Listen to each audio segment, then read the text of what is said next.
Ladies and gentlemen, welcome to the fourth quarter of our program, Four Fingers Up, ladies and gentlemen. You know this man. He is one of the most handsome men in the world, overlooked by People magazine as being the sexiest man alive.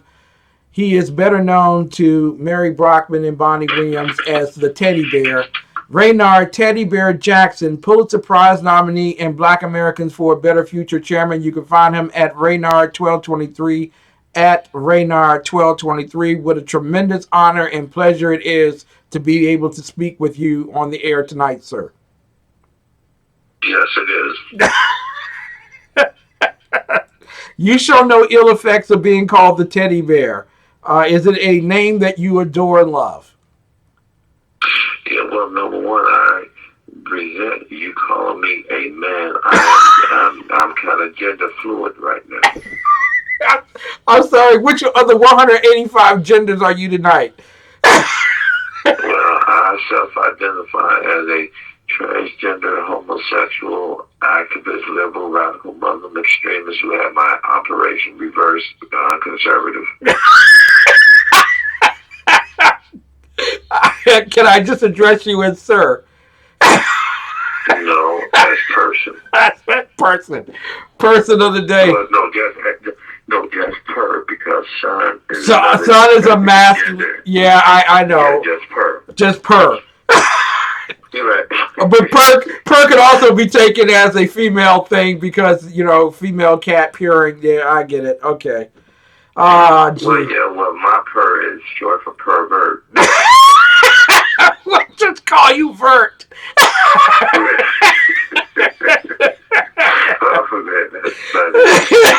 Ladies and gentlemen, Raynard Teddy Bear Jackson with us tonight. Listen, you never stop writing, and you wrote a piece today that we're going to put out later on tonight on our own network, Voice of Liberty page. But you wrote a piece today called "The Brand Problem." That actually, let me just get that right. Forgive me, I do apologize, sir. I should have known better than try to do it off the top of my head. I shall pay for that duly. You wrote an article today about the branding problem for the Republicans.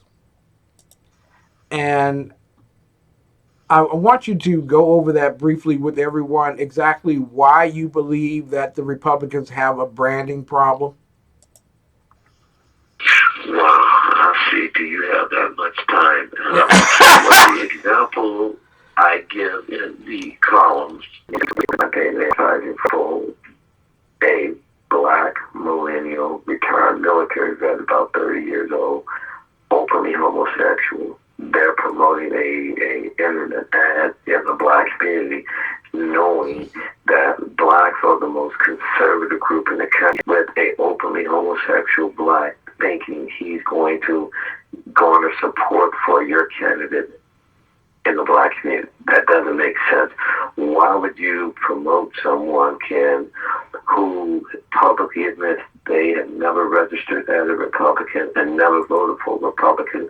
Why would you send them into the black community and ask the black community to join the Republican Party from a person who's not even a member of the party they're advocating for? Well, I want you to know that. I want you to know 2 months ago she did register as Republican. Just want to let you know that.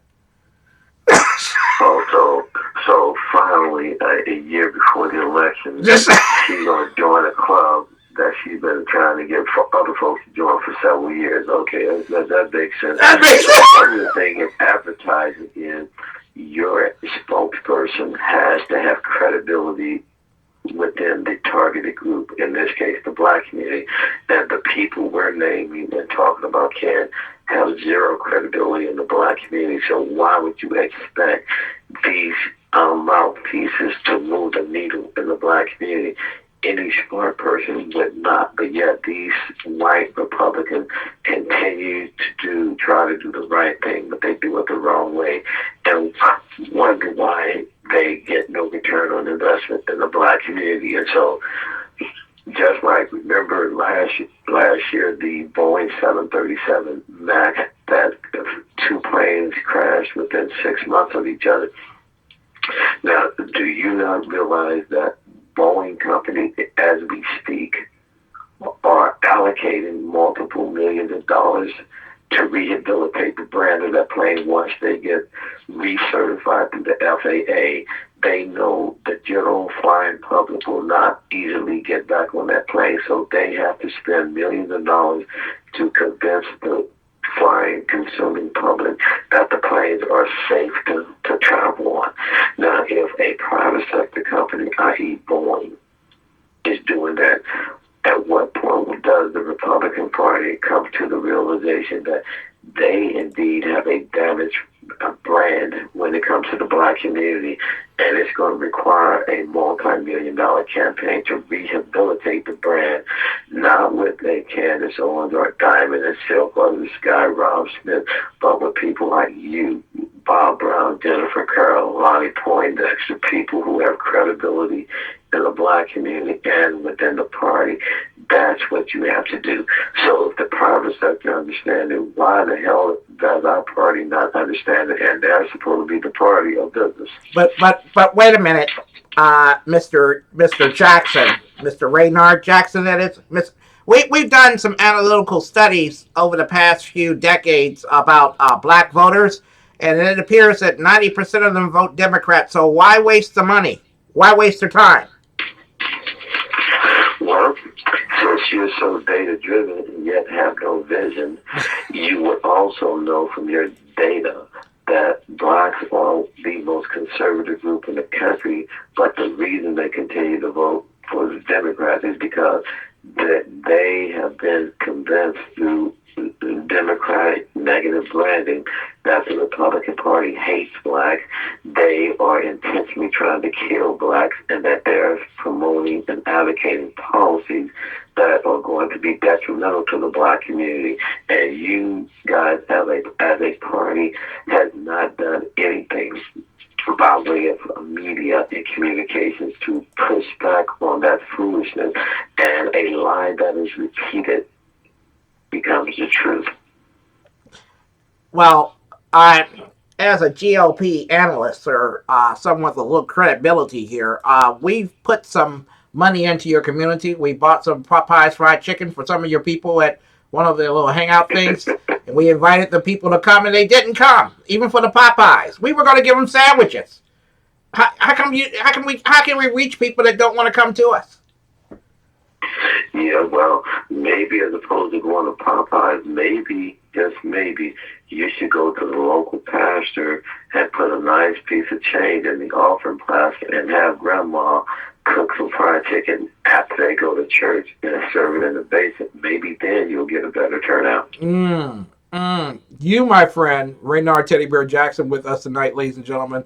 Not only a Pulitzer Prize nominee, but also chairman of Black Americans for a Better Future. You have been a voice of the conservative movement for the quote-unquote minorities for a long period of time. You check the box off for black. And there are people who would say, wait a minute, after all those years of trying to reach out yourself, why should we spend any time trying to reach people? Why don't we just do the Brexit type of, propaganda things? They will vote for Donald Trump, and that would be sufficient. Is it sufficient just to recruit people to vote for Donald Trump? It's a basic question.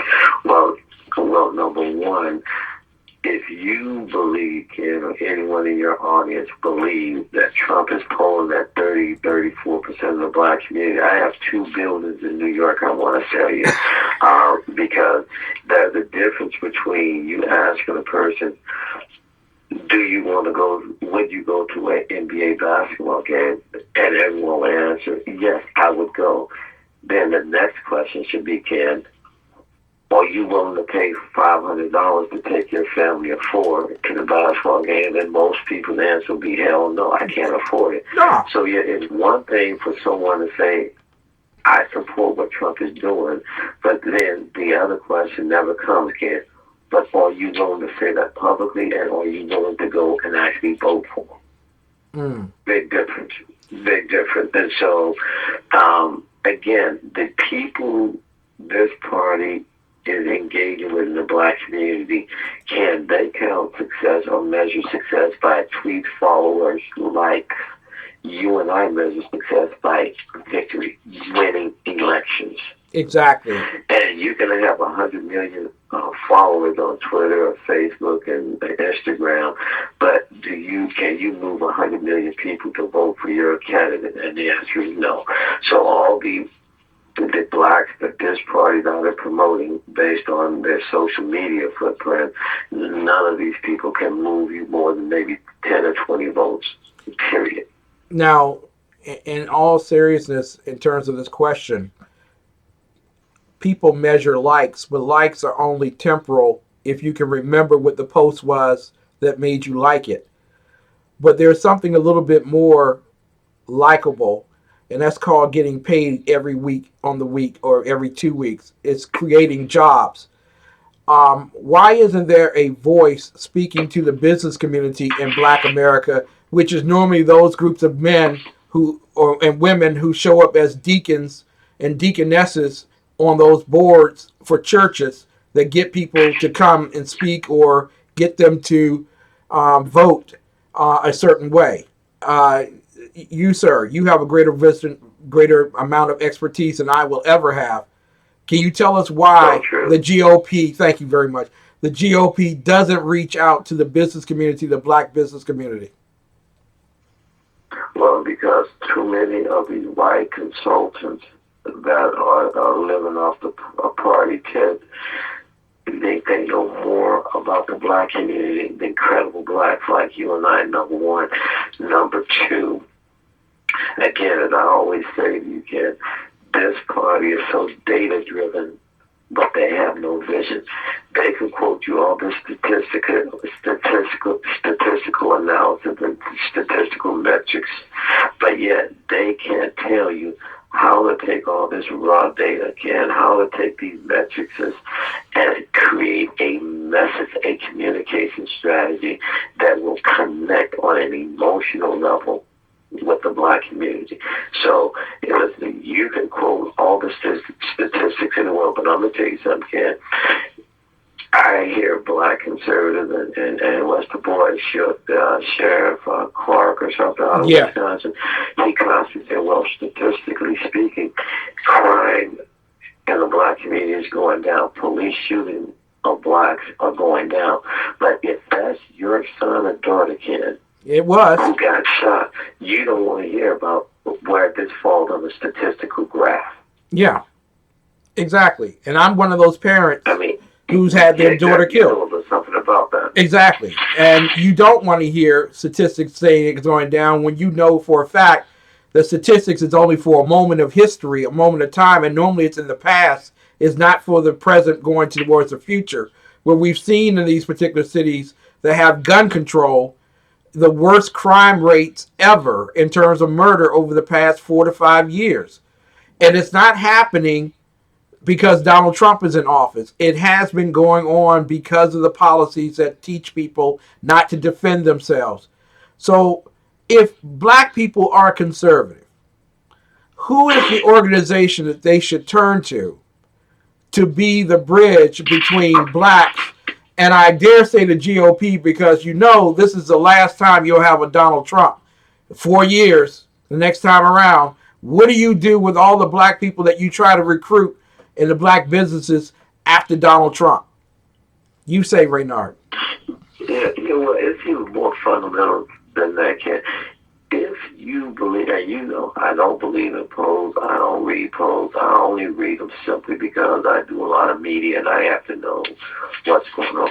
But if you got 3 polls saying that Trump is rated at 30+% in the black community, now, Ken, if that be true, why is it that whenever Trump does a rally, you can count the number of blacks on one hand? Where are these black people at when Republicans are doing events across the country, whether it's Trump or Senator Congressman, a governor? So where is this 33% mark? I don't see it. And if Trump is doing 33%, why is he not engaging more with the black community, with credible blacks? And so Let's forget about the numbers. Tell me how you're going to message the black community to the point where they're not embarrassed or ashamed to say, I support Trump, I am Republican, I'm conservative. And so you think the way to do that, Ken, is to send a black military vet, millennial, openly homosexual into the black community? Really? Are you really that stuck on stupid? Exactly. Now, and everyone should know, when CNN was putting out the numbers, the data, that the CNN was not lying that time. That said that over 33% of the black people that voted for Ron DeSantis were black women. And the reason why they voted 33% for Ron DeSantis, knocking him over to win, was because of public charter schools. The black women didn't want to lose public charter schools. It's just but who taught them that? It was you down there doing that, Raynard. So why aren't people? No, it was Candace Owens. Oh, I'm sorry. It was Candace. Candace was flying over. She was not flying into. You were down there for weeks on end talking to black pastors and black leaders and encouraging the women to understand the difference between a public school and a public charter school, and is their family better off? Why isn't the GOP reaching out to you? Can you tell us about the past and why they need to forget all those particular things and begin moving forward? Well, Ken, it's just like, would you go to Michael Jordan if you're Tom Brady of the New England Patriots? Heck no. And say to Michael Jordan, Michael, can you give me some advice on how my throwing motion is impacting the way I throw a ball to my receiver? No, you wouldn't, because Michael has no experience and no relevance to that type of conversation. Now, if you're asking Michael Jordan, hey, look at this film of this high school kid I know, tell me what you think about. Michael Jordan has credibility on that. He's a Hall of Famer, 6-time NBA champion, defensive player, etc. He has standing. But yet, when it comes to the black community, they go out and get the Republican Party. They go out and get people who have no skill set, who have no standing, who have no experience and knowledge in what they're asking them to do. And so, yeah, just like Susan B. Anthony List will not invite the CEO of Planned Parenthood to be their keynote speaker, why does the Republican Party, when it comes to blacks, keep sending people into the black community who have no standing, no knowledge, and no experience? Raynard, I have become a lightning rod now by the left because I had Paula Wright come on my program. So more of the left knows about my show, and they're promoting my show, in fact. Thank you for sending out the video, everyone. I appreciate that. But why is it the left does all the right things in terms of reaching out to conservatives, but we don't? Is the basic question overall and finality I have for you. What will it take for the GOP to sacrifice and do what's necessary? Is that like a 3-point plan? How can we do this to win? Well, unfortunately, Ken, I think it's going to take a few more electoral losses at the ballot box, because logic, reason, and common sense doesn't seem to resonate with this party. And so we lost 2 out of 3 gubernatorial elections this year, Mississippi being the only one that we won. So maybe if we throw away a few more elected seats like that, maybe, just maybe, the party will wake up and get serious, Ken. But again, as I've always told you, the best way to get attention as a black Republican is to be a black Democrat. Ladies and gentlemen, Raynard Teddy Bear Jackson, Pulitzer Prize nominee, chairman for Black Americans for a Better Future, Trailblazer originalist. Ladies and gentlemen, he was the creator of Trailblazers. We look forward to its return in the new year. Thank you so much for being with us tonight, sir. Always good. Appreciate it, Ken. God bless you, man. Have a very good night.